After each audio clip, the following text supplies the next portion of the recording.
So welcome to LNP Renewable System Integrator.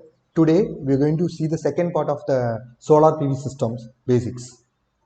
So today, before entering the session, let us try to ask some of these questions. So all these things, for all these questions, we are going to try find the answer. Okay, at the end of the session.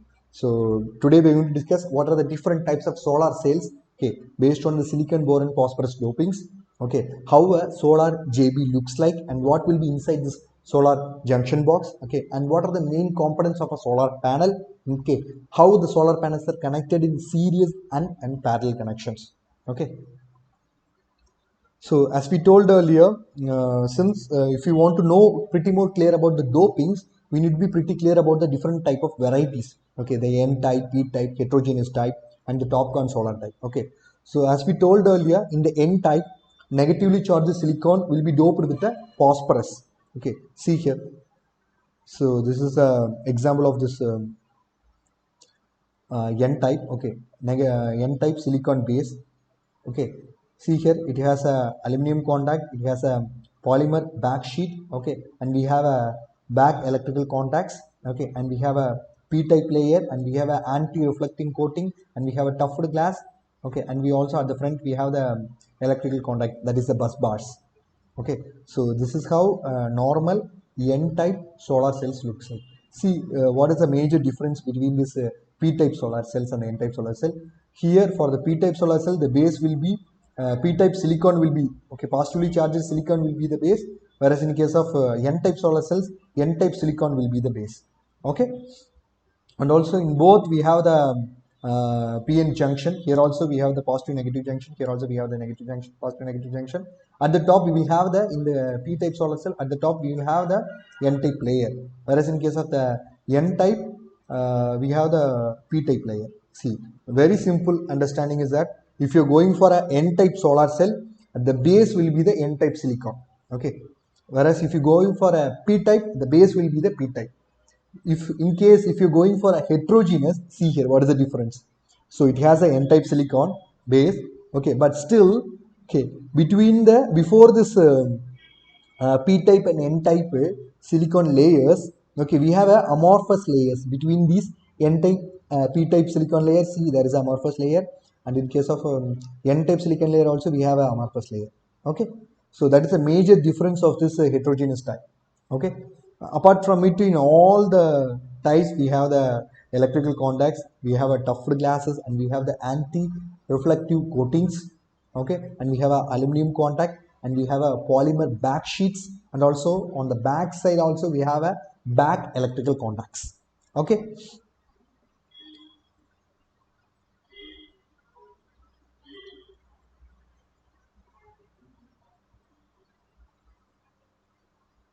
and as we told earlier, there is a another type called TOPCon. Okay, which is going to replace the new type of cells which was invented. Okay, next the fine-tune technology is going to be this TOPCon technology. See here, this is the normal heterogeneous type. Okay, so here also for the TOPCon type also the base is n type only. Okay, and it also has a p-type silicon layer. Okay, and we have a doped thin film silicon. See here, in all the types that we discussed, there is no such thing called doped thin film silicon. Here we have a doped thin film silicon, or also we have a top con, and we have a back contact, polymer sheets, and a back electrical contacts. Okay, and at the top we have the anti-reflective coatings, we have a toughed glasses, and we also have the front electrical contacts. When we saw in all the other types, we don't have any sort of things called doped thin silicons. Okay, and also we don't have anything called TOPCon. So that is the advantage of this TOPCon technology.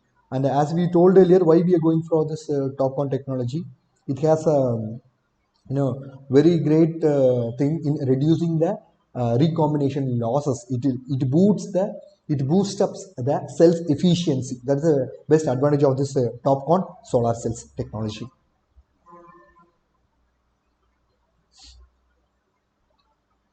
So, and also we might have a curiosity of okay, what will be inside these junction boxes.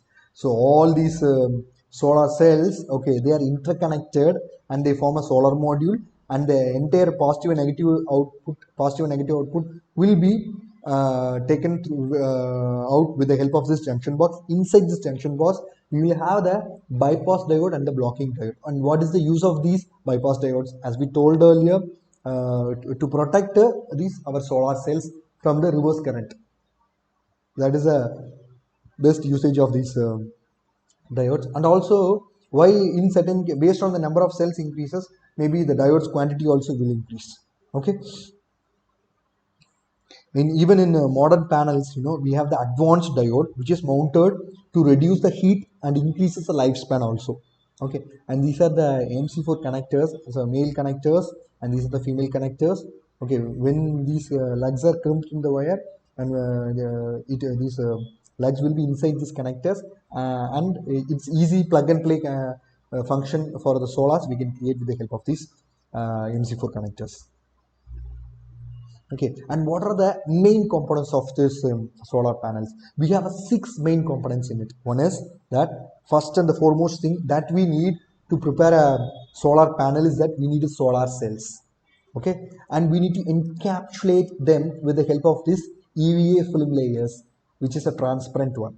Okay, and above at the top we have a tempered glass, and then we have a aluminum frame. Okay, whereas at the back side of this encapsulate, okay, at the bottom we have a back sheet.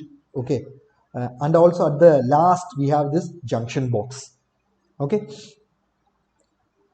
and if you are using any tufted glasses or a tempered glass, it should have a minimum thickness of 3 to 3.5 mm thickness. Okay, and how the solar panels are connected in series, and how the solar panels are connected in parallel. See, this is the diagram will give you the clarity. See here in the series connections, so this is the panel number 1, 2, 3, 4, 5.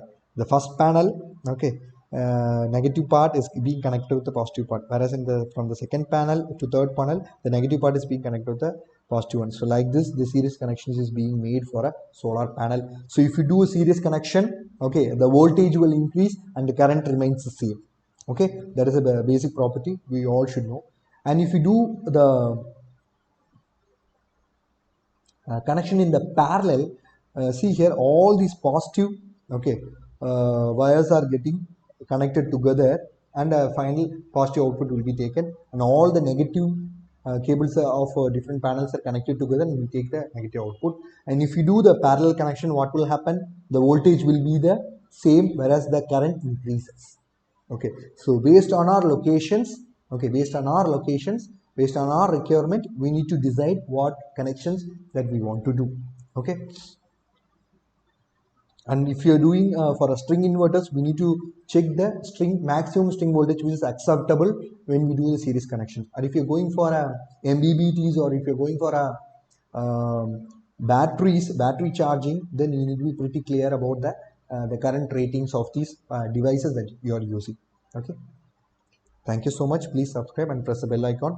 And if you want to know more and learn more, okay, you can contact us. Okay, we have provided the contact details in it, and we are providing the design, installation, testing and commissioning supports for solar on-grid, off-grid and hybrid applications. And we are also providing training supports for the solar basics.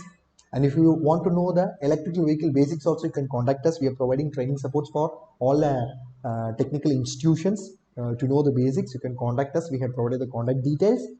And also we are providing design, installation, testing and commissioning support for industrial automation, home automation and the building automation projects. And if you want to know more about the automation systems which is being used in the metro stations and the buildings, okay, you can contact us. We can provide you the training in that one. So we have provided the contact details in it. So now let us try to know some more few basics in the forthcoming parts. Thank you.